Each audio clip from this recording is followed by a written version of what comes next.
Okay, there we go. So yeah, so this webinar on champagne, we're going to be looking at lots of different areas to do with champagne. And, you know, I think now is quite an interesting time to talk about it, what with the current situation, but also this isn't the only situation that has recently affected France and champagne. So we'll have a look at that as well.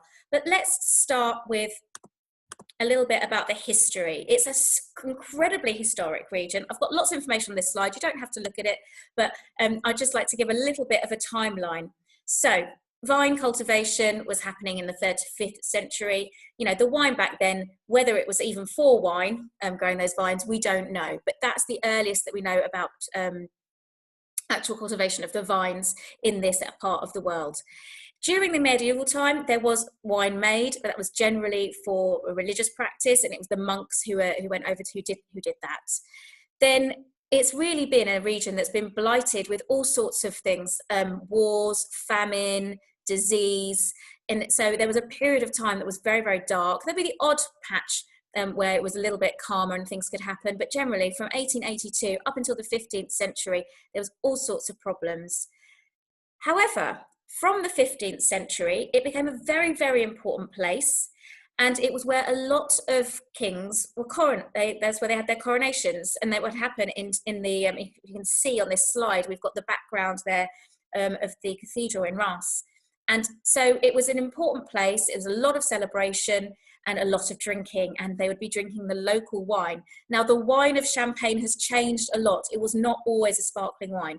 So I'm going to talk about that now, because from the 17th to the 18th century, it became a more distinct wine. It was actually kind of in competition with the wines of Burgundy. And wines of Burgundy began to get a little bit more of a reputation for being sort of the best wines of France at this time. And that wasn't great, because Champagne had also had a really high reputation too. So it began to distinguish itself from the wines of Burgundy. And so it was more known as a white wine. Back then, it was seen more as a red wine, so more Pinot Noir, and the same thing in Burgundy as well. So it became to distinguish itself more as a white wine. And then it acquired its bubbles, its sparkle. Now, that appears to have been an accident. Because we're in a cool climate, it was really quite cool there, and these wines were made. So the wines were made, but the fermentation would stop because it was so cold. Because it couldn't temperature control then. If you go to a winery now, they can control the temperature during fermentation. Back then, they couldn't do that. So when it got cold and the fermentation hadn't finished, then the yeast wasn't doing anything. So then they'd bottle, well, they won't bottle the wines, because actually then they didn't bottle them then, but they would then be released over, and then for drinking. And then in the, when it came into the warm weather, the yeast would start to produce. In fact, it would have had to be in bottle. So it would be later on in bottle. And so then you've got the bubbles. So it was a bit of an accident. It was basically the yeast started to do a re-fermentation. And so there we got the bubbles. And that was a great thing. People loved it. Although it was slightly dangerous, because at that time, the bottles weren't made for sparkling wine. So that's why I was getting confused. The bottles weren't made for sparkling wine. And with sparkling wine, we have pressure. So that could be very, very dangerous. So we've got this incredible sparkling wine, a little bit difficult to control, but then we get phylloxera. So in 1890 is when it actually hit Champagne. It arrived in Europe a bit earlier than then.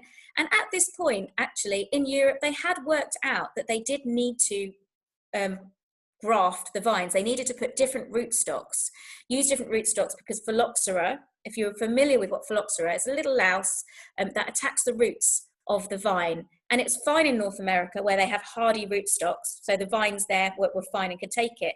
But in Europe, the Vitis vinifera species of vines that we have couldn't. So there are big problems all over Europe, and it just spread like wildfire. It's crazy. So they knew that they would have to eventually, because first of all, they just pulled all their vines up. They just pulled them up and they waited, and then they were going to replant after a while when they thought the phylloxera had gone away. But that wasn't working. So they realized they were going to have to regraft, and they didn't really want to do that because they felt that it would compromise the quality of the vines. But actually, it was fine. So that happens now. That's the thing. So there was that problem, but then we got back to good levels of champagne being produced. And then there were the world wars. So the Montagne de Reims was an area where the war was taking place. So that was just, couldn't do anything there. So that was in World War I. In World War II, they were forced to sell millions and millions of bottles to the German army. So that stopped the reserves because they had to create all this wine for the German army. So in Champagne, they'd always had reserve wines because of the climate, it being so cold. So then they didn't have these reserve wines anymore. So that was a big problem, and it meant that there was a real lack of Champagne over the next few years. Eventually, coming into the 50s, there were some glorious years for Champagne, and they started to sell the amounts that they were pre-World War I. So it did sort itself out a little bit. And then it's generally been on the increase, although at the moment there's a little bit of a decline. But I'll talk about that a little bit later. So in 1927, they created the area of Champagne, although at this point it wasn't actually a PDO, it was just the boundary, what Champagne was going to be. And then in 1936, it became an appellation contrôlée. But interestingly, because they kind of created that boundary before 1935, which is when they introduced the actual PDO system in France, they never really felt the need to write appellation champagne contrôlée. So if you've got a bottle of champagne in front of you, it will just say champagne on it. Whereas if you look at another bottle of wine, it will have the appellation contrôlée on there. So appellation contrôlée or appellation d'origine contrôlée in France is a protected, what they use, the words they use for their protected designation of origin. It means that that is protected from, the wine comes from that particular place and the grapes are grown in that particular place. And so you can't do that anywhere else in the world. Although I will talk a little bit about copying champagne in just a moment. And now, you know, it's a UNESCO World Heritage Site, which has been great or better for tourism. And so they designated the hillside, the coteaux, the houses, so the maison, and the cellars, the cave. And these are now very protected and are becoming more and more popular with tourists. So there are some key players in the world of champagne. So Dom Perignon. So a lot of people think Dom Perignon invented the bubbles. But actually, there's not sure that's entirely true. He was one of the people who, he was a very, very clever blender. So he was the one who kind of worked out that blending from different areas was going to give you a really good quality wine. We can talk about the pros and cons of blending a bit later. And also he was one of the people who's credited with making white wines from black grape varieties. I'll talk about the grape varieties and champagne in a moment. Veuve Clicquot is credited with starting the system which enables you to move the bottles round to get the dead yeast cells in the neck of the bottle. So the riddling, I'll come to that bit later when I talked about the process of making champagne. Excuse me. Christopher Merritt is an Englishman, and he actually worked out how you do he basically invented the traditional method, which I'll talk about in a bit. And then Jean-Baptiste Francois is credited with working out the right amounts of sugar to put in for a second fermentation to create the right pressure in the wines. Okay, so a few key players there, particularly when it comes to creating a sparkling wine using the traditional method. Okay, so next slide. I've got some facts and some figures for you. So in this part of the world, we have 34,300 hectares of vineyards. That's quite significant. There are 16,000 growers. So what we've got in Champagne is a situation where we have lots and lots of growers, but not so many producers. So we'll see those statistics in a moment. So the growers own 90% of the vineyards. So you might have thought that a big company like Moet & Chandon, Veuve Clicquot own loads and loads and loads of vineyards, but they don't. They actually mostly buy in grapes from growers. There are 320 champagne houses. So that is your Moet & Chandon, your Veuve Clicquot, your Perrier-Jouët, etc. Okay, so these are, some of these we also call the Grand Marque, so they're the big brands of champagne, but they don't own that many vineyards, so 10%. So some of them will use their own grapes, and sometimes they'll use their own grapes from particularly prestigious vineyards to make their particularly prestigious wines, but they will mostly buy in grapes from other growers. There are 140 cooperatives. There are a lot more cooperatives than there used to be. So cooperatives are usually quite supportive of the local area, and they'll be based in certain villages around Champagne. And they can, you can use the cooperatives, so growers can use the cooperatives and label their own wines, or they can sell their grapes to the cooperative. We've got a lot of growers who produce their own wines. So some of those are what we would call récoltants manipulants, and they are grower champagnes. So it's the name of the producer. and they've got their own winery and they make their own champagne. And then we've got the récoltant coopérateur, who is someone who's using the cooperative to make their own label champagne. Okay, and I'll talk a little bit about these little letters you can see on the backs of bottles in just a moment.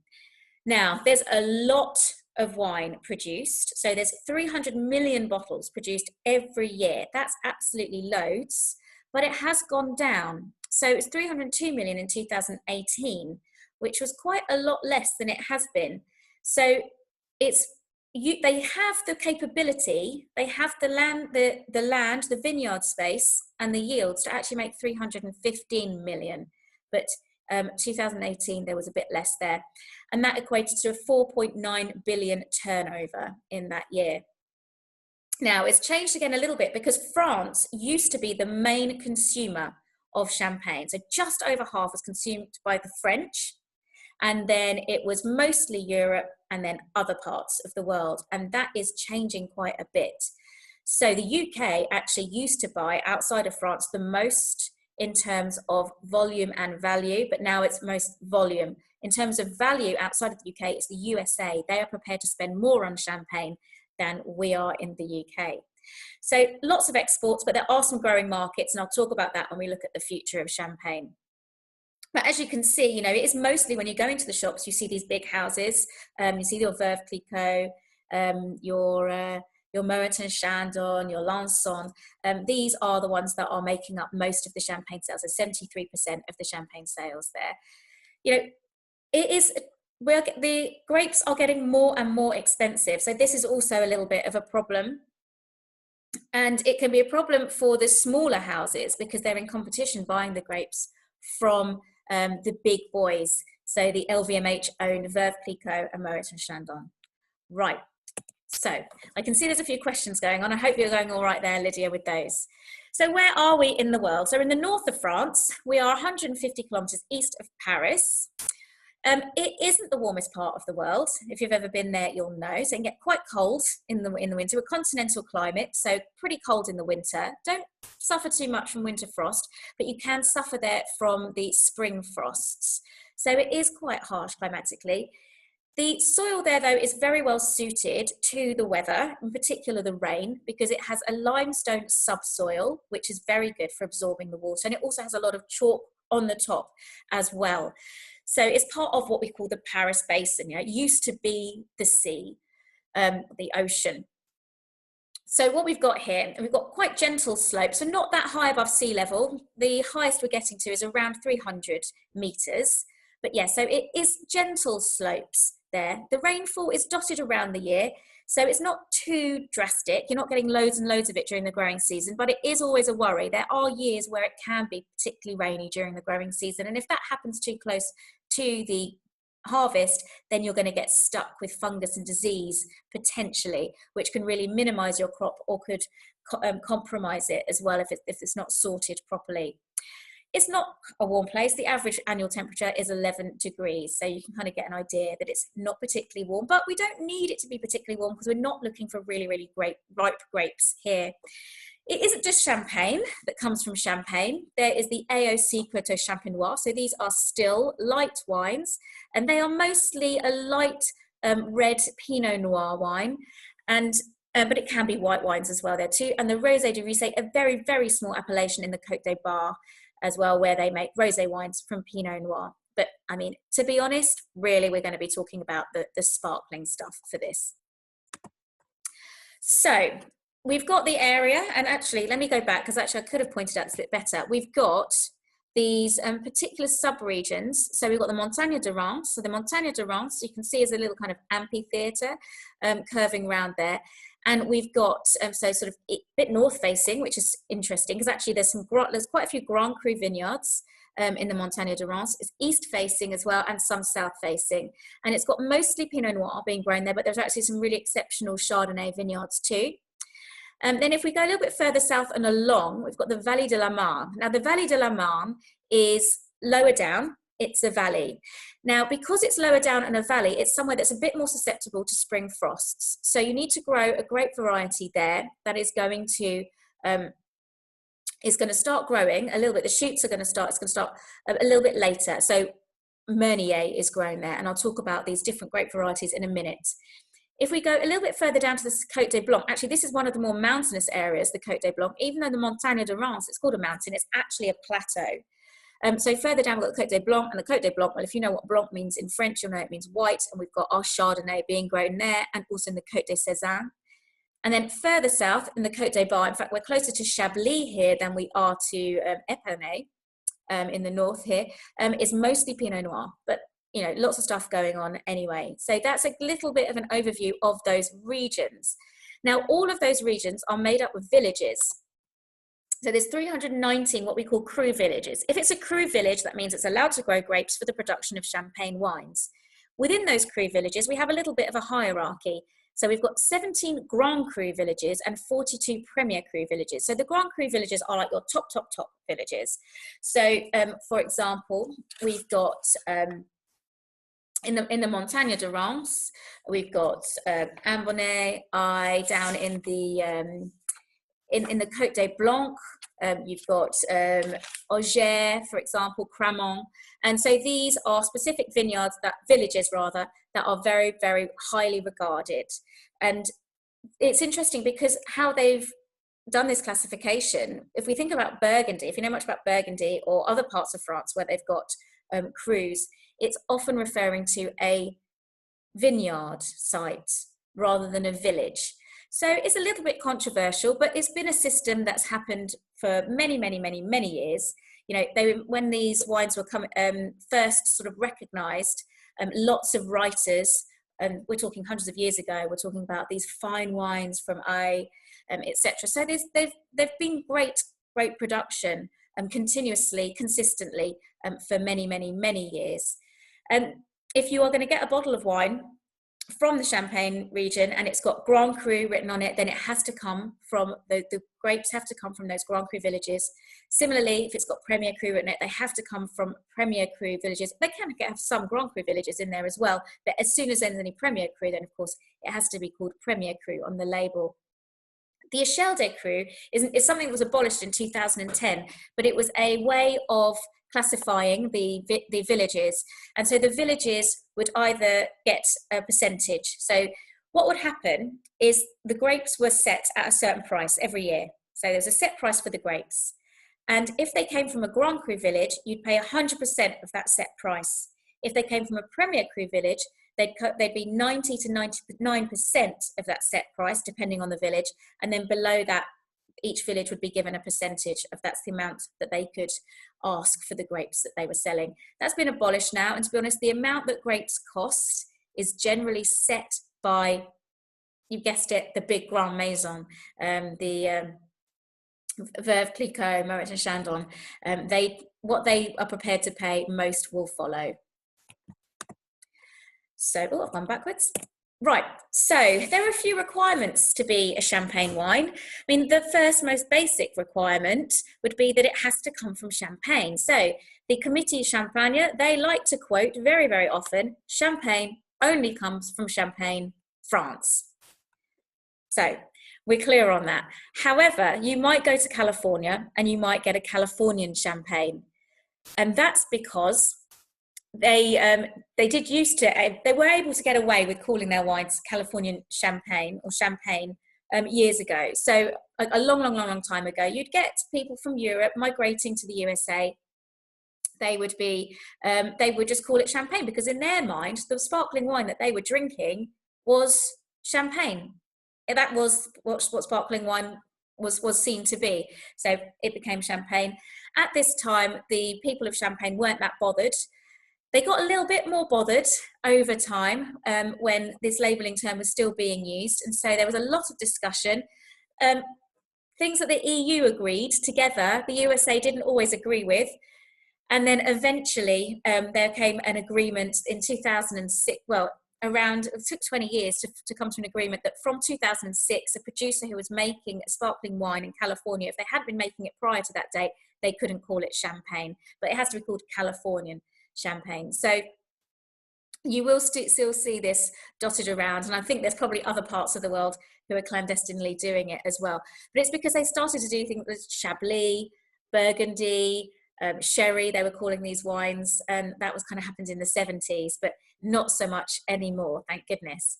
So that's one of the requirements. You'd hope that it actually does come from champagne. Lawyers working around the clock to make sure that nothing is called champagne. You can't even get perfumes called champagne. It's that protected a name. The harvest, so the harvest has to be done by hand. That's another requirement, and the date of the harvest is set by the authorities there as well. You can't, as a producer or grower, decide that you're going to harvest your grapes. You have to abide by the rules that are set there, or have a good discussion around it. The potential alcohol level, so there will be a minimum requirement of what that alcohol level is going to get to, let's say 9.5%, for example. So anything below that, you couldn't use those grapes. And this is done on a year-by-year basis. You won't be able to use those grapes for making champagne. The yields are set every year. So they were set. So in 2018, the yield was set at 10,800 kilos per hectare. And then it was less in 2019, 10,200. So every year, depending on the quality and how good the year was. If the year wasn't very good, then they're going to lessen the yields. The traditional method is something that has to happen, and I'm going to talk through that method of production. It's a method of production that's not just used in Champagne. It's used for crémants, so the other sparkling wines that they make in France. It's used for cava, and then there are a lot of producers around the world using the traditional method as well. And then the amount of reserve wines is guided as well by the authorities. So that's wines that they keep back, that they don't use for that year from the grapes that they've grown in that year. And reserve wines are a very important part of champagne production. They've also got training methods that they have to use. So there's 4 training methods. I've got the Cordon de Roya just down here, but there's the Taille Chablis, Vallée de la Marne, and the Guillot are also other methods that they use. Okay. Another rule are the grape varieties. So there are 7 permitted grape varieties for Champagne. So 3 of them you've probably heard of, and 4 of them you may have heard some of them, but in different contexts to Champagne. So Petit Melier, Arbin, Pinot Blanc, Pinot Gris, they're hardly used at all. There are some producers who champion them, but it's not very many, especially if it only makes up 0.3% of production. And the 3 main grape varieties, as you can see, are Chardonnay, Pinot Noir, and Meunier. I'll talk about a little bit what each one can bring to the blend, because Champagne is a region where they blend across a lot. So starting with Chardonnay, so Chardonnay 30%, only white grape variety of those 3 main grape varieties. And Chardonnay, when grown in a very cool climate, will give you very high levels of acidity. So real crispness, it will give a real finesse and elegance and a bit of a lightness. So if you ever get 100% Chardonnay champagnes, they have a real delicateness around them. So so Chardonnay, as you can see, is grown mainly in the Côte de Blanc and the Côte de Sézanne. And bring sort of apple characteristics to the wines, of green fruit and citrus fruit. So that's kind of its blending components there, but it can start to bud a little bit earlier.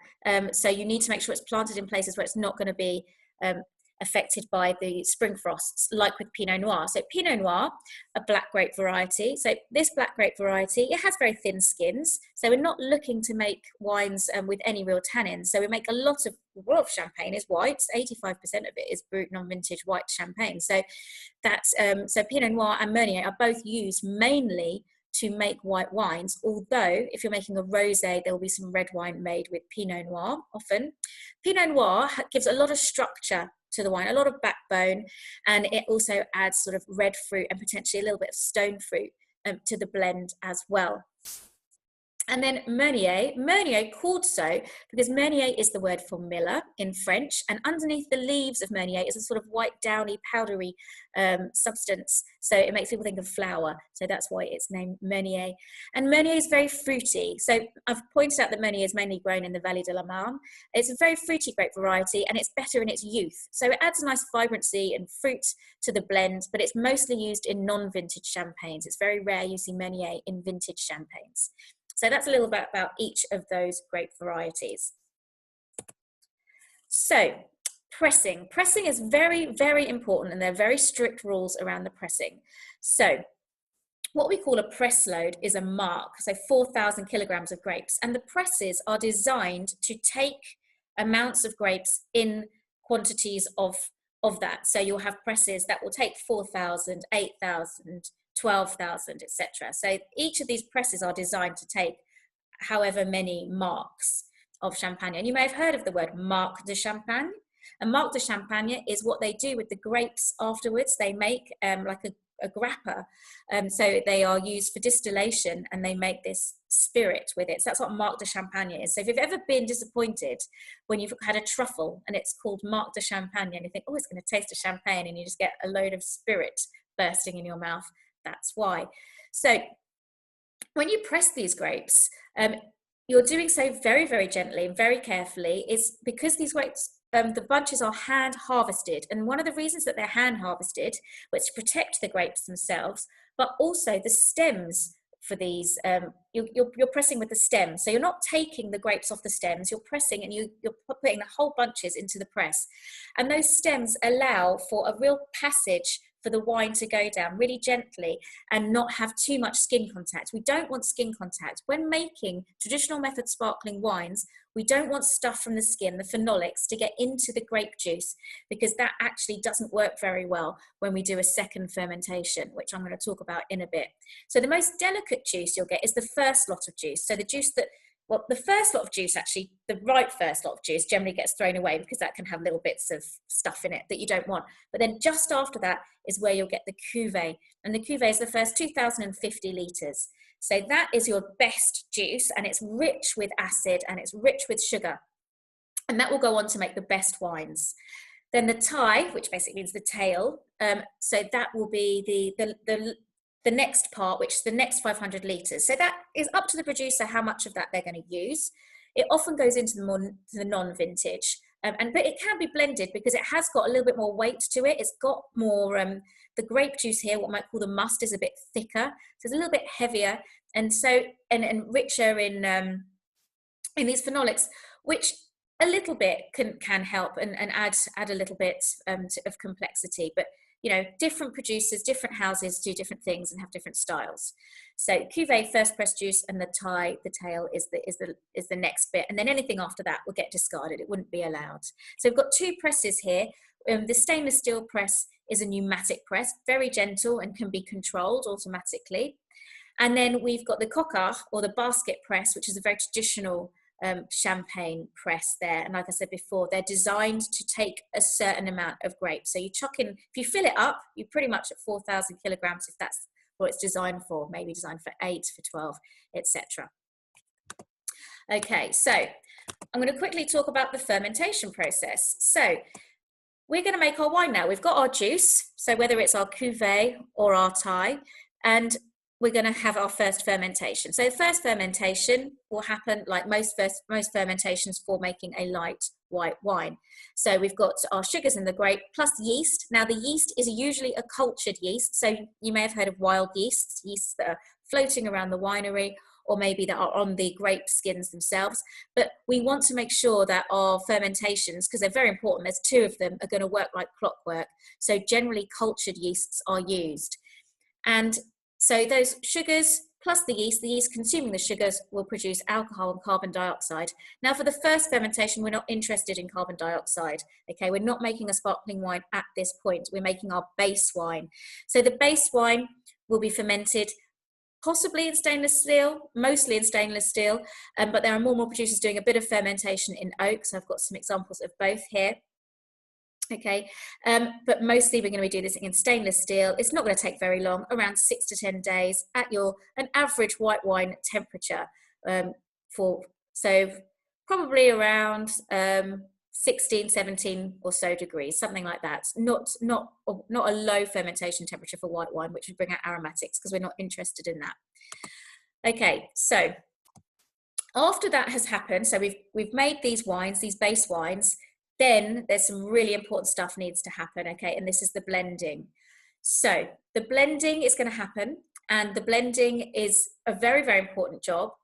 And it's really a science, because what you're doing at this point is you're producing something that's going to go through this amazing process. And at the end of it, you're going to have this product. And there's so many things that happen in between that to have the foresight and understanding of what the final product is going to be like is really an incredible skill. Now, blending happens for many reasons. It's a thing in Champagne. I know there are regions where they don't sort of prize blending as much. So if we think of Burgundy, and they've got their vineyards and their Grand Cru and their Premier Cru vineyards, and it's very site specific, and you pay for it to be very site specific. It's different in Champagne. You know, it was Dom Perignon who saw what you could do by blending from all different parts. You know, you're putting together a recipe in a way, so you're making something really, really fantastic. So we're blending our grape varieties. So you're blending those 3 main grape varieties to start with, and to make most non-vintage champagnes, you're blending pretty much equally a third Meunier, Pinot Noir, Chardonnay. You're blending from different villages, so you might be blending from lots of different Premier Cru villages and making a Premier Cru champagne. You're blending together a base red wine and a base white wine to make a rosé wine, and I'm going to talk about the different styles of rosé in a bit. That's one thing that they don't do very much around the world, particularly in Europe. It's not allowed in many places to blend red and white wines to make rosé, so it's a bit of an exception in Champagne.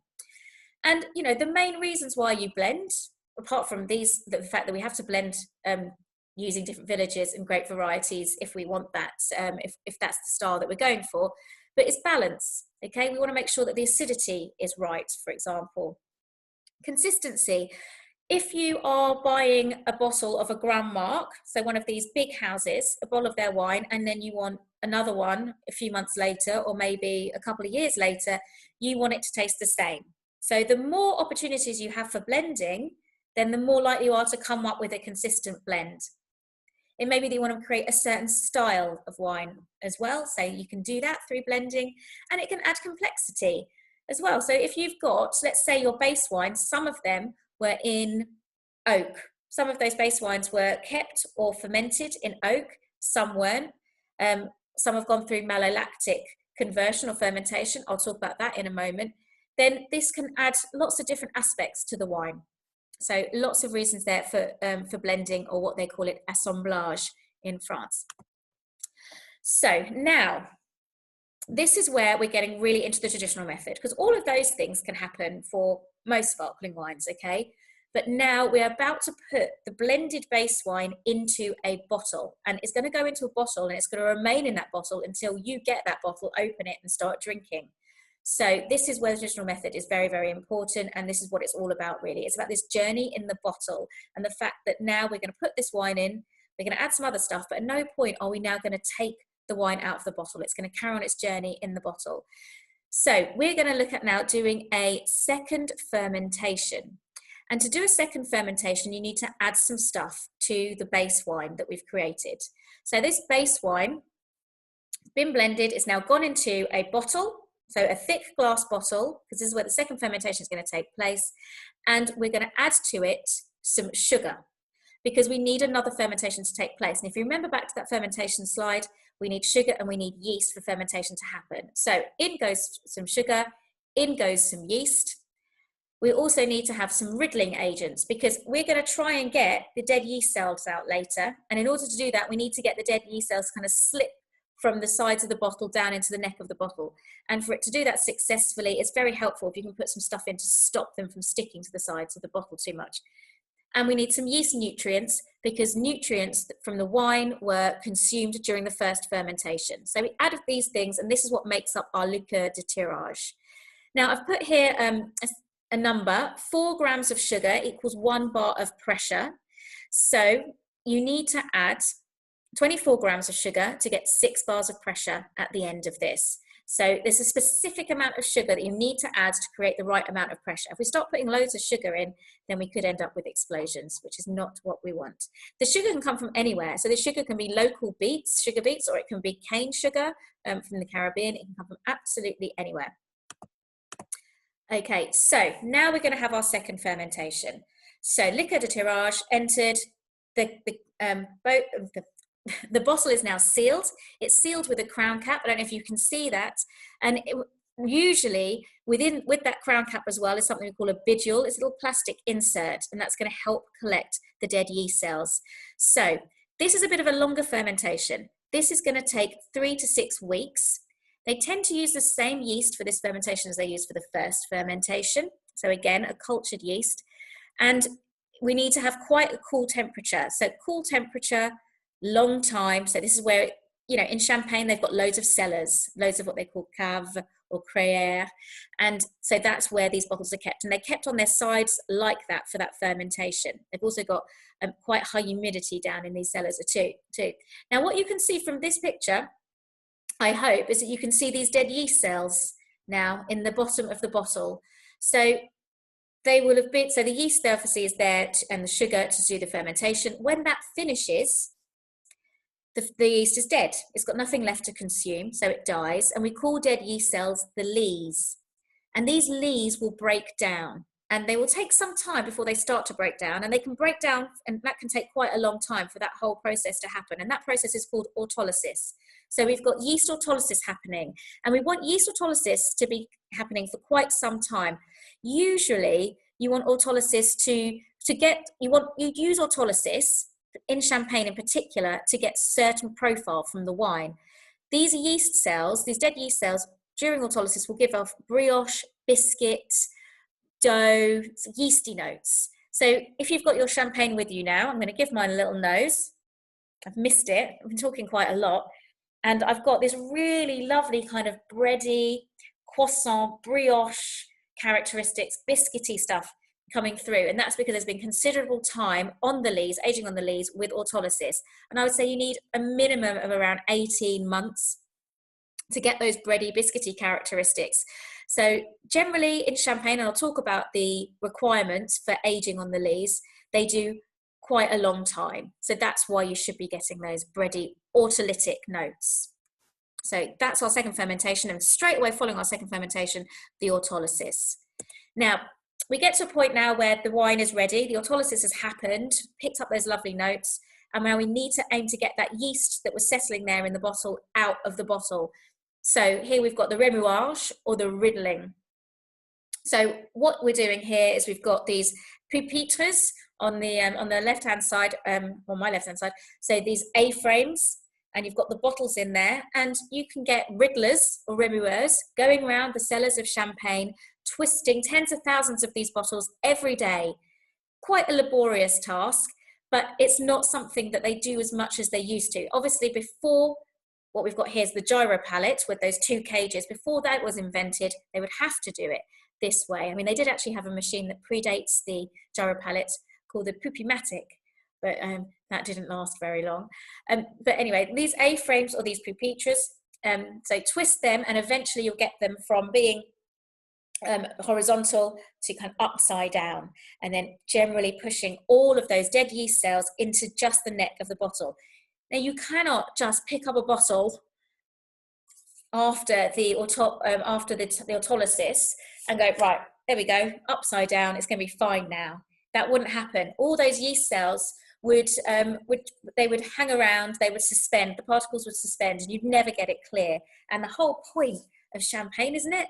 It's to be a star bright, clear, beautiful wine. So no debris, thank you very much, floating around in my champagne. So that's one way of doing it. Then we've got the gyro pallets, and these gyro pallets can fit 500 bottles, around 500 bottles in them each. And this is a lot quicker because to manually riddle, okay, to turn the bottles, that can take weeks. But to use a gyro pallet, that will take days. So every few hours, it will turn a little bit, and it will make sure that eventually, again, you've got those bottles upside down with all of the yeast cells in the neck of the bottle and a nice clear liquid. Now, there's no quality difference, okay? It doesn't matter how you get there, whether you do manual riddling or whether you do use the gyro pallets. That's, you know, the reason for using the A-frames or the pupitres for a producer would be because maybe they're experimenting, because it is more labor intensive, so therefore a bit more prestigious. So they'll do it for their very, very, very top wines, or potentially they're a very, very small producer. So they have no need to try and to do 1,000 bottles at a time. And so there's no need to invest in gyro pallets. So, you know, those are your reasons, but no quality difference there. But you can see that gyro pallets are going to be more popular because they're quicker, cheaper, fast. You know, it's a bit of a no-brainer, as there's no quality difference. Okay. So once that has happened, we've got our yeast. So you can see here, we've got our yeast in the neck of the bottle. Now what you're seeing here is actually slightly semi-frozen yeast cells, the dead, well, I say yeast, it's the lees, it's the dead yeast cells. So what's happened here is they've put these bottles into a very, very cold brine, so below 0 degrees. And what that brine has done is it's semi-frozen the yeast cells. It's also cold, so it's meant that the rest of the liquid in the bottle is really quite cold. And we want the liquid in the bottle to be cold because that will reduce the pressure. Because remember, there's carbon dioxide in here, and gas will expand as it gets warmer. So we don't want that to happen. So we've got cold liquid, and we've got this semi-frozen sludge of dead yeast cells in the neck of the bottle. So the next process is getting rid of that dead yeast cell, and that's called the disgorgement. So gorge is French for neck, so it's basically removal from the neck. So they will turn these bottles up, and that can be done on a bottling line, it can be done manually, and then the ground cap will be removed. You can do all of this under cork, by the way, but it's just so much easier to do it with the crown cap. So the crown cap will be removed, and then that will shoot out that dead yeast cell, a bit like a cork. So you've done it. You've got this clear liquid now in your bottle. Brilliant. So this is what champagne's all about. This lovely traditional method, clear wine, this journey through the same bottle. No filtering is happening here. Okay. And so now is the point where we have the opportunity to add stuff. So you can do that because we've got an open bottle. We lose a little bit of pressure, not very much. We lose a bit of liquid because of the pressure pushing the wine out. So at this point, we definitely need to top up. So the minimum requirement here is to put in some wine. So what we have here is what we call the liqueur d'expédition. So it's the mixture of stuff that you put into the bottle before it goes on its merry way out into the universe. So it's a little mini expedition, if you like. So this comprises of the dosage. So the dosage is the amount of sugar that can be added, because sugar is very, very commonly added to champagne. And there's a reason for that. You might be thinking, well, my champagne isn't sweet. It might be sweet. There are some sweet champagnes out there, but no, it's not there to sweeten the wine. So you'll add your top up with wine. So at the very, very least, what you'll do is you'll top up with maybe the same wine. Done. Okay, so that's not doing much else to it. But it is an opportunity to add sugar to balance. Remember, we are in the north of France, cool climate, high levels of acidity. When these grapes are picked, they are picked when they've got lowish levels of sugar, okay, because we're going through a second fermentation, which increases the amount of alcohol, and they've got very high levels of acidity. So we add sugar to balance, and you'll find that most brut, so brut is a maximum of 12 grams a litre of sugar, and most brut champagnes will have around 8 to 9 grams a litre of sugar. So that's added. It's stirred around, first of all. It's made into a liquid before you pour it in. Indeed, it is part of the liqueur d'expédition. And then SO2, well, that's a choice, but it does help to stop oxidation. Okay, so that can be added as well to the liqueur d'expédition. Doesn't have to be, but it can be. So there are other things that have been used traditionally in the liqueur d'expédition. Brandy, so cognac has been used, and that can really round the flavours and aromas. That's quite an interesting thing to do. I don't know how permitted that is at the moment. Also, it doesn't have to be sugar that's added to balance out the acidity or to make the wine sweet. You can use rectified concentrated grape must. So there are some schools of thought around producers that prefer sugar and producers that prefer rectified concentrated grape must. It is also possible at this point to add some reserve wines to add complexity, a little bit, just a little bit, because you could have done that in your blend when making a non-vintage style. And also you could add a bit of a bit of red wine to make a rosé. So if you've got a very, very vibrant coloured rosé champagne, sometimes that can be from adding a bit of red wine for the liqueur d'expédition. So I can see lots of questions have come up there. So I'll see if there's anything I need to answer a bit later. Now, sealing of the bottle. So we don't want there to be air in the bottle. We don't want oxygen at all, okay? So what will happen here, so if SO2 hasn't been added, it might be that you do a bit of jetting. So jetting is a really interesting thing where you basically shoot very fast some wine into the bottle, very, very fast. And what that does is that will make it'll fizz up. So the wine hitting the wine in the bottle will make it fizz, and that fizz will push out air from the top of the bottle, and then it will be sealed with a very thick cork. So here we go. I mean, you've seen these before. It kind of looks a bit like a mushroom, and that cork is going to stop it's going to really prevent the CO2 from escaping from the bottle there. And then you've got your cage as well to help it not pop out because of the pressure. The bottles of champagne are now around 835 grams in weight. They've reduced them considerably from 900 grams because and I'll talk about this as well, there's a lot of work towards sustainability and carbon footprint with regards to climate change as well.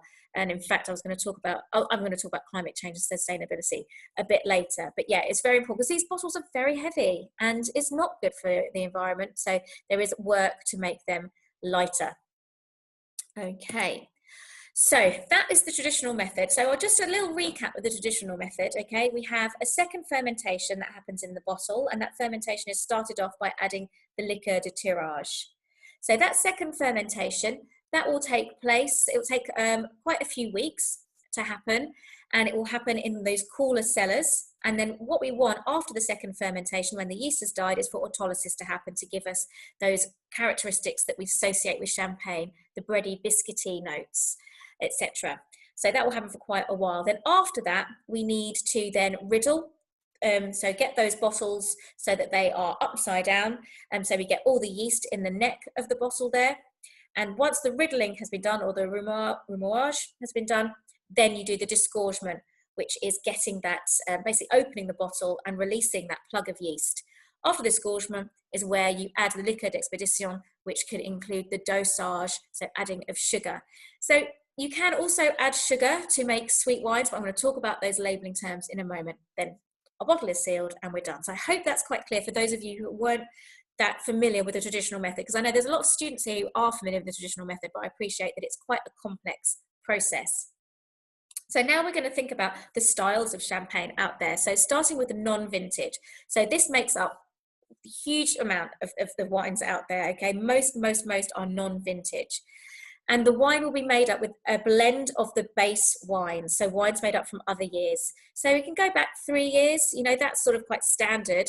Or it can be, and more, there are some producers who go back a lot longer and really focus on these reserve wines, we call them reserve wines as well, to make something very, very complex. So Charles Heidsieck, for example, goes back to 10, 11 years with those wines. And you can have these wines that have been kept in oak or stainless steel.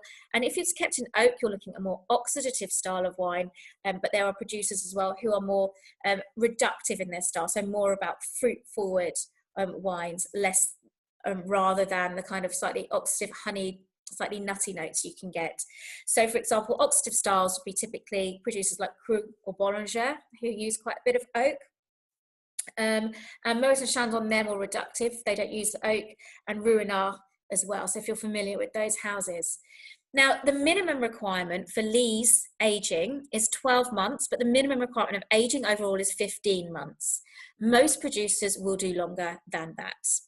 Okay, so, and you know, I've had non-vintage champagnes which have spent 10 years on the lees. Okay, so it's really from producer to producer. But your non-vintage style will it will be if you want a cheap champagne, I don't suggest you go out and buy cheap champagne, to be honest. But if you do want a cheap champagne, it will be a non-vintage. You don't get particularly cheap vintage champagnes unless someone's trying to get rid of them for some reason. Okay, so that's your non-vintage. Vintage, so vintage will have the year on the bottle. So non-vintage won't say non-vintage on the bottle. It will just have no year written on there. But you can see from this picture here, 2008, a wonderful vintage year. And the grapes have to be harvested in that year, and the wines have to be made 100% from grapes from that year. So there's a 36 months minimum aging from the point of adding the liqueur de tirage, okay, to the point of the dosage. So it doesn't say on the lees, but that's the minimum requirement. And again, most producers are going to do far longer than that. So vintages, a producer can make a vintage champagne in any year. There isn't rules. There's not like a declared year. So they say, right, 2008 is a vintage year, but that means 2007 isn't, etc. You can make a vintage in any year. And if you saw, you know, it's a large area Champagne, you know, it's 150 kilometers from top to bottom. It's really large. And so you're going to get varied pockets, and you've got different grape varieties growing in different places. So what might be a particularly bad year in one part of Champagne might actually be really quite a good year in another part. So do bear that in mind. But there are years that are standout years where everyone's like, yeah, this is a really good year. And a good year in Champagne means you've got healthy grapes, and you get healthy grapes from nice weather in the growing season. If you've got loads of rain just before the growing season, you can forget about it, because you're going to get fungus and disease, botrytis, but not nice noble rock botrytis, horrible grey rock botrytis. And you have to get rid of those grapes. So it's nice weather. So we've got 2008 was a particularly good vintage. 2012 was a really good vintage as well. Before that, 2006, then 2002 before that. So they're notable recent vintages, and you should expect some really top quality. Now, vintage Champagne, the way it differs in another way to non-vintage is that it's ageable, okay? It's got longevity. You can keep vintage champagnes for a long time. You don't have to. They can drink very nicely on release, but you can generally keep them. And I'll talk a little bit about styles that you can keep and not so much in a moment. So you can keep these styles, and they will age, and they will get those tertiary notes. So that's a bit of bottle aging there with honey, mushroom, nuttiness, dried fruit. So that's why sometimes you see really old vintage champagnes, but just bear in mind, the older they are, the more they do lose their effervescence. The CO2 will escape a little bit. So you leave them too old, too long, and they can be a little bit flat. So non-vintage, a lot of those are designed to be drunk on release. So just to make you clear about that. Right, so rosé style. So there's many ways of making rosé. So rosé d'assemblage. So rosé d'assemblage is what they do at Moët & Chandon. They blend their red and their white wines together. You don't need to add much red wine. It's difficult to make red wine in Champagne. And because of that, that's why rosé champagnes tend to be a little bit more expensive. So I don't know if you've noticed, if you've got the non-vintage standard white champagne, the non-vintage rosé. The rosé is always more expensive, but that's because it's more difficult to make a red wine in Champagne, because we need to have tannins that are a little bit riper, a bit more ripeness from those black grapes. So it is more difficult, so hence it's a bit more expensive. And because it's more difficult, they tend to used to be, now they're not, but rosés tend to used to only be made in vintage years where they had better weather. Rosé, the category of rosé has completely grown. Moët & Chandon, they've gone from 2% 20 years ago up to 20% now. It's a really big market, and I think that's across the board with wine, isn't it? Bollinger didn't want to make a rosé. They didn't make a rosé until 2008, so that's quite a recent rosé. Whereas in 1998 was when they were doing it with Moët & Chandon. So it's a more recent increase, quite for the big brands in particular. So rosé d'assemblage is when you blend together the red and white, and rosé de saignée is when you press the black grapes and you get a red wine that way, okay? And then you get the red wine from pressing the black grapes, and then that wine will just go through the fermentation and the autolysis, and those tend to be a bit lighter in color, because actually over time, with autolysis and time, that will take out the colour a little bit. As I mentioned before, adding some red wine at dosage, so that will give you a more vibrant colour at the end. That doesn't happen very much. It's mostly rosé d'assemblage followed by rosé de saignée. So that's a little bit about rosé and the fact that it's getting particularly popular at the moment. Okay, so prestige cuvée. So we've got Dom Pérignon is the prestige cuvée from Moët & Chandon. So these are the top wines. These are aspirational wines. We talk about ladder branding at WSET, and we talk about when you've got a house and they've got a portfolio of wines. It doesn't have to be sparkling wine. It can be all over the place, but they tend to be quite firm in sparkling wine. You've got your entry level. So most of the time that would be a non-vintage, so entry level non-vintage, followed by your vintage, then a bit more expensive. Then a prestige cuvée. Now, prestige cuvée is usually a vintage, though it doesn't have to be. And so you probably have heard some of these names before. Dom Pérignon, La Grande Dame for Veuve Clicquot, Comte de Champagne for Taittinger, Cristal for Roederer, and Cristal was created for the Tsar of Russia. Vieille Vigne for Bollinger, and Cuvée Winston Churchill for Paul Roger. So if you've got deep pockets, wonderful wines, but very, very much special occasion wines, but these can really go the distance and last a long time. But that's what a prestige cuvée and pretty much most houses and growers will have their top champagne, their prestige cuvée. So let's talk about sweetness, because I talked about sugar being added for the dosage, but there are lots of different labeling terms on champagnes, and we need to kind of understand what they are so we know what to expect on the palate sometimes. So brut is what most champagnes are, but I'm seeing a move towards less dosage. It's not actually a significant move, but I think there's more exposure. And in the UK, we're quite experimental with our wines. We like to try new things all the time. So in the UK, we see a lot more of these labeling terms and these different styles than you might do in other parts around the world. But brut nature, or zero dosage, refers to no addition of sugar. You can have up to 3 grams a litre of residual sugar, so it's already there in the wine, but no added sugar.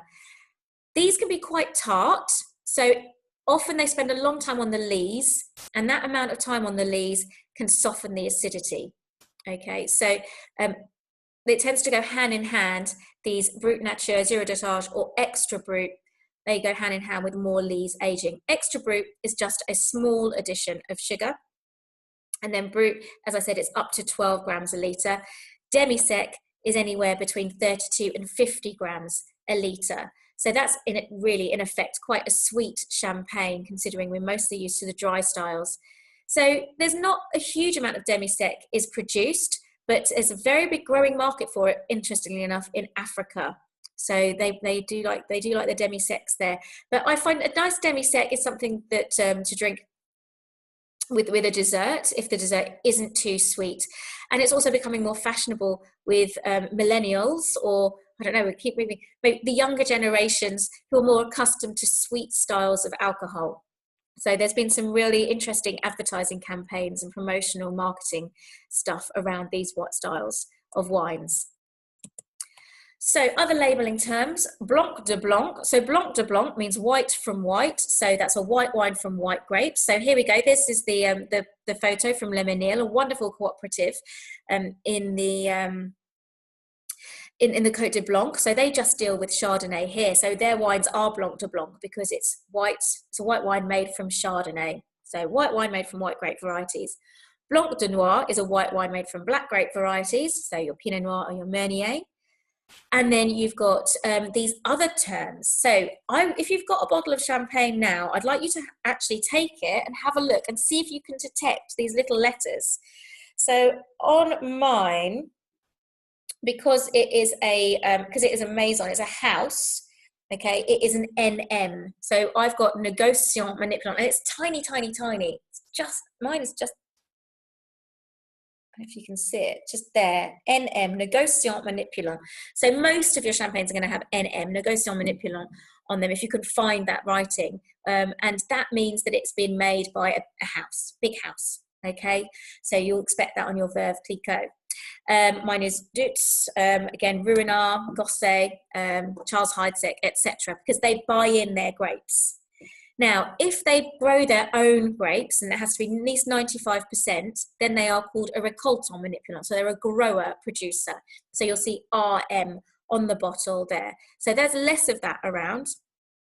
If they're a cooperative, CM, so these are Le Menil bottles, they would have CM written on them.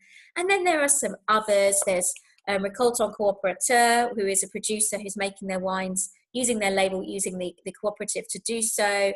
There's SR, which is, and I have to just consult my notes here because I can't remember everything, Société de Récoltants, so that's a group of growers. We've got ND, which is Négociant Distributeur, so a merchant who buys in unfinished champagne. And then MA, which is an own label thing. So if a supermarket buys in some unlabeled champagnes, they can put their own label on it and call that MA. So, but most of the time you're going to see NM on your bottles there. As you can see, it corresponds to the amount that's produced and by who. So, serving champagne, how do we do it? Well, really important in the first instance that it's chilled. So your champagne should be 8 to 10 degrees. If it's an older champagne, quite a complex champagne, it could be a little bit higher temperature, up to 12 degrees. But really, we want it pretty chilled as well for health and safety reasons, because this is a wine that's got lots of carbon dioxide. And so it could have a lot of pressure and we don't want to take anyone's eye out when we're opening it. So that's the temperature of our serving temperature. And one way to achieve that serving temperature quite easily is to use an ice bucket. So half ice, half water, put your bottle in there, leave it for 20 to 30 minutes, done. Okay, and that will keep it nice and cool as well while you're drinking it. Don't be careful it's not too cold, because that will take away the flavors and the aromas. So what do we use for stemware or glassware? Well, flutes are traditional. I love this shape. I think this is beautiful, not just aesthetically, but it really helps with tasting the wine, because I like that I've got this narrower rim at the top here, and I can treat it like a white wine. And if you go to Champagne, the Champenois are often using white wine glasses actually to drink their champagne from. So this is like a compromise between a white wine glass and a flute. The flutes are good, and taller glasses are good because you get the bubbles moving, and that can add complexity to your wine a little bit, and it also stops it going flat too quickly. I think mine has still got some bubbles there, even though I've left it on the table for quite some time. So that's what we're looking at. The coupes, I know they're pretty, you know, the Marie Antoinette part of her body are very pretty, those saucers, but you're going to lose the bubbles quite quickly unless you're drinking it really quickly. And also, I mean, I always spill my wine when I try and drink out of those. It might just be me, but you can't fill them very well. So opening your bottle of wine is very, very important. So here we go, I've got another bottle here. I'm not drinking this one, but what you need to do is you need to twist the bottle. Okay, so twist the bottle, angle it around 40 degrees, not the ceiling, not the glass, you know, no one you particularly like, and make sure that you've got your hand always, when you're opening your bottle, as soon as you start undoing the cage, okay, so that wire cage, as soon as you've taken off your foil and you start undoing the wire cage, then you really, really mustn't take your hand off the cage or off the cork, because that cage has been keeping the cork in there. And if you do that, then you have the potential, if you take your cage off, of the cork just popping out. So make sure you've got your hand or your thumb or whatever over the cage, over the cork, and you twist the bottle. All right, very, very important. So be careful, because I do hear horror stories about it going wrong. Now, do we decant champagne? I don't know really. I have heard that if you've got a very old champagne, that maybe you do. But to be honest, let's bear in mind that it is a sparkling wine. So you don't want to be leaving it in a decant. You don't want to open it in advance and leave it out for hours, do you? I suppose the older it is, the flatter it is, so it might be all right. But usually, I think you're all right just serving it from the bottle. Don't use a corkscrew. My last tip there for you. Okay, so just last couple of slides, and then I'll answer any questions that Lydia hasn't. I'm sure she's doing a fantastic job there. So we've got some trends in champagne. So less dosage is becoming a thing, not much of a thing to be honest, but it's a little bit on the up there. So 0.3% of champagnes now are produced with less than brut in terms of dosage. So our extra brut, our brut nature, zero dosage, etc. So that's on the increase a little bit, particularly in places like London and other cities in the UK, and probably cities like San Francisco and New York, etc. Rosé, as I've already mentioned, it is going really up and up in terms of the amount that's being produced there. As I said, Moet and Chandon have seen a real increase up to 20% from what they've been producing. Late release, recently disgorged. So this is again something for the connoisseur. There are some wines out there. So Bollinger do one, and this was actually invented in the 60s by Lily Bollinger, but it's been leading the way. And these are wines that spend a long time on the lees.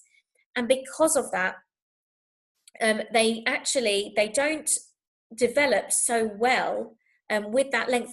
They're better off being drunk very youthful. So what you want to do is you want to drink them very soon after they've been disgorged, because the longer you leave them, they kind of lose some of that character that they've kind of built up over that time on the lees. And so you've got your Bollinger RD, recently disgorged, and you've got Dom Perignon do one called P2.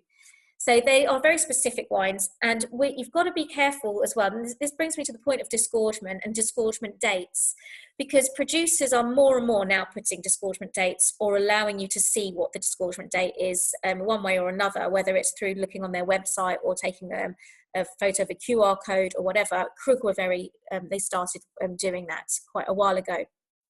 And the reason for that is if you've got a non-vintage champagne and you go and buy it, and I said earlier on that non-vintage champagnes are generally better drunk when they're young, you don't want to pick up something that's been on a shop shelf for months and months and months, potentially years, or you might have a stash and you want to know when it was actually disgorged, so you know when the best time is to drink it.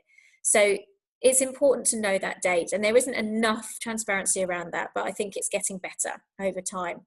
So recently disgorged wines are a specific kind of wine that are meant to be drunk quite young, soon after disgorgement.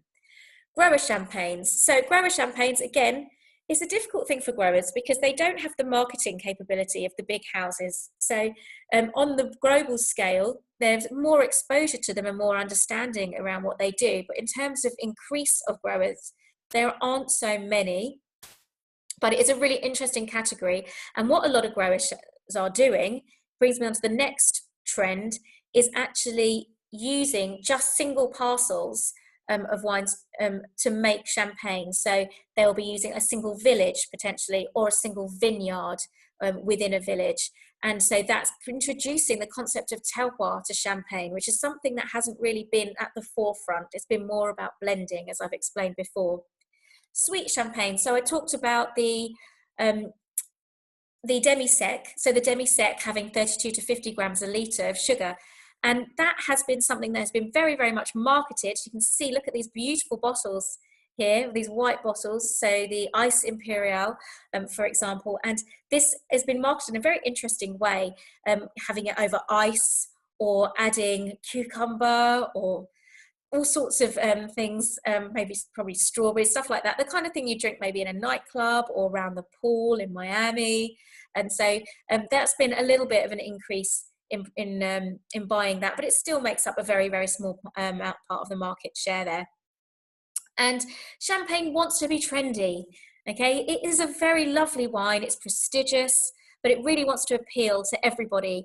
And so champagne cocktails are something that are being given a little bit. I know that the committee Champagne, they are pushing and asking bartenders from really great places around the world to come up with new and exciting ways to use champagne in a cocktail. So there's some lovely ones out there, but personally I prefer mine neat. I don't know about you. So there's some of the trends. And then what does the future hold and all the challenges? So this is a little bit sad, this page, because market sales are in decline. However, the profit isn't. They're selling more of the higher level stuff in champagne. In France is where there's less being bought. And I'm talking really about 2019 and the vintage of 2018, because this was, mostly 2018 actually I'm talking about. And I'll talk about why this is. And it's a lot to do with politics. And we think we're going to find politics and current situations are going to have a huge impact in some areas. So market and sales have been a little bit on the decline, but in terms of value, that's actually gone up. So champagne is not in a bad situation if we look at it like that, because what they're producing is a better quality product. And that's a good place to be seen to be producing a top quality product. It'd be a problem if there was more champagne being bought at a lower level, because that would flood the market and it wouldn't be brilliant. But if it's the value that's going up, then that's a good thing. Now, sustainability is a big thing in champagne. So you've got producers, some organic, some biodynamic, but they've also got a body. And this body is called, and I'm trying to remember what it's called now. Hang on a moment. I wrote it down and I can't find it. But it's the VDC. Okay, so they are basically about sustainability, and it's the Committee de Champagne. And what they've done is they have given the growers the tools to be sustainable in the vineyard. So in fact, it really is following mostly organic production, but with allowing the use of some of the chemical pesticides and herbicides. So at the moment, there's 15% have been certified, 15% of the vineyards have been certified by the VDC as ticking all of those boxes. There's 5% are in the process, and they aim to have 100% by 2030. So big, big push on sustainability. Removing the use of herbicides, that's going to be a thing as well. So following suit from a few other areas, other regions of the world. So climate change, so I've put in that figure of 900 to 835, so carbon footprint, so that refers back to the bottle weight, if you remember, so that was reduced from 900 to 835 grams. So there's a few things that are happening in order to do that, but you know, there's a lot of producers, so Rotorua are really leading the way with making sure that they're doing a lot of organic and biodynamic, and they see with climate change that maybe they need to think more about the soils. There's a philosophy around actually the treating the soil well and making sure the roots have a really good have a good root through the soil, and that is a philosophy that's being tried and tested by Charles Heidsieck and by Rotorua, to name two. But yeah, because climate change is going to be a problem. One of the things that they are looking at is creating different grape varieties. So they're looking at crossing of current grape varieties, or hybrids of current grape varieties, to produce different grape varieties that are going to produce similar wines. They don't want to change the profile of the wine, of course. They don't really want to use different grape varieties, but this year they think they're going to have to harvest in mid-August. Now, that's way, way, way earlier than they ever have done before. That's a big problem.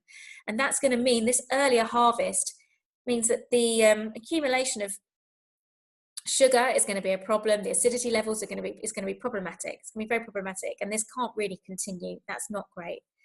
So, political issues and other, the Gilets jaunes. So that's why France didn't buy as much wine in 2018, champagne rather, than they usually do. So if you remember, there's those protests, those demonstrations, and it's reflected. If there's bad, sad situations, difficult situations in France, then they don't go around buying champagne and celebrating. So that had a direct impact on the sales in France. And as France basically buys half of the production of champagne, just a 2% decrease is the equivalent of a small country not buying champagne. So it's a really, really big impact there. And Brexit, well, we'll see. Now, some producers think it's not going to be a problem because they've got a good route to market to the UK, but it could be problematic for smaller growers. So it remains to be seen what will happen with Brexit, but it's something that people are thinking about. And then, of course, the situation around COVID-19. Well, if people don't like buying and drinking champagne in difficult situations, then I could think that the report from 2020 is going to show a decrease as well. We will see, although the amount of wine that people buying has been on the up, and I like to think that by doing this webinar, we've helped maybe 0.0000000 something percent. So, but the problem with champagne is they've always marketed themselves as a wine for a special occasion. And so that can work really, really well. They've got that premium there, like, yes, I'm having a birthday, I'm going to buy a bottle of champagne. However, if it's not a special occasion, do you then buy something different? So you can see there's this strap line that the vignerons de champagne, so the growers, to try and promote themselves and get more people drinking their wines, have produced this strap line called Réservé à toutes les occasions, which means suitable for any occasion. So some people love that. They think that's great. Yeah, let's promote drinking champagne as a more of an everyday thing, whereas other people are like, no, I don't like that. That makes champagne seem too normal. We want it still to be this really premium, prestigious product. So, you know, lots of interesting things going on in champagne. We'll see what happens. I am concerned about the effects of COVID-19, but the fact that people are spending more on champagne for better champagnes is a good sign. So I'm going to stop there. Thank you for your patience. I know that there's been lots and lots of questions. So I'll have a quick look at the chat, and if Lydia has anything she wants to say or ask me. I don't know everything, so I hope I can answer any remaining questions that you have. Hi, Lauren. I think I answered most of them, but just a couple I said I would pitch at the end. A couple about the dosage. So one person asked, are there any requirements for the liqueur d'expedition to be, you know, the same grapes or villages, etc.? And also, does the dosage have to be the same exact base wine, blend of grapes, villages, but with added sugar? I'm not 100% sure, but I think they're fairly loose with it. Yeah, So, that was my understanding, because people and well, it's only a tiny bit being added, right? And then yeah, my it's not understanding was all it around. It really can be is. the base wine, but Mm. it can be a whole mix of things. I But think you can kind of look at it as being a kind of a seasoning. yeah, that seems to be the consensus. I definitely knew one person in South Africa that were adding a bit of brandy in the dosage. So Yeah, I've heard of cognac being a thing, and I know there's a producer in Carver who they make their own fortified, like Oloroso style wine, and they add that. So, you know, I think when it gets to comes to dosage, the rules aren't quite so strict. cool. And then the only other one was about the sort of labeling of RM, which was grower producer. If a negociant house is also able to use RM for bottling if they do use 100% grapes from their own land. Interesting. That I don't know because I'm thinking with Krug, their Clos de Menil is Yeah, their that was the brand. example. The question you Okay, gave. so has anyone got a bottle of Clos de Menil? Yeah. Let me just check. Unfortunately not, but yeah, I didn't know the answer myself. Okay. No, good question though, because actually I don't know the answer to that. I suppose if you're a big producer, maybe you just put NM, but yeah, I mean, you're a grower within being a big house, aren't you? So I'm afraid I can't answer that question, but good questions. I bet there've been some really good questions. I always get most questions when I'm teaching this because it's just, there's so much that goes on in the production. It is one of these very kind of production heavy wines, but that's why I think I find it so fascinating. And of course I like drinking it. Well, that's everything Food from pairings. me. I didn't talk about food pairings. So don't consider that champagne is just for an aperitif. It is a food wine. It's got lovely acidity, high levels of acidity, so it cuts through many fatty foods. Very good pairing with cheese. You may be familiar with these champagne fromage chain in London. There's a few of those. So yeah, goes really well. And you can get you can get heavier rosés, which could go well with duck. I had that once. That was beautiful. And then you can get these demi-secs to go with dessert. So in a big sort of complex vintage, you could probably get away with maybe something a bit more bigger with the meal as well. So oysters, of course, fish and chips, brilliant, love it with fish and chips. Yeah, fried chicken, anything a bit fatty. So okay, someone said that Clos de Menil says NM, but you weren't sure if they put RM. I guess I don't know. So someone's asked if WSET, SAT are all brutes considered dry. Well, a brut can actually have, you can label a wine as brut and it have 0 grams a litre of sugar. You don't normally do that, but you could. So in that case, yes, it would be dry, but you could also have actually, even though they don't state it, it could have up to 15 grams a litre of sugar, in which case you'd probably taste it. So it's with the SAT, it's all about assessing what's on the palate. So you wouldn't know in a blind tasting what the grams of sugar would be. So if you detect a little bit of sugar, then yeah, it would be off dry. But if you don't, then it would be dry. Okay, so I will stop recording now. I think we've had most questions, haven't we?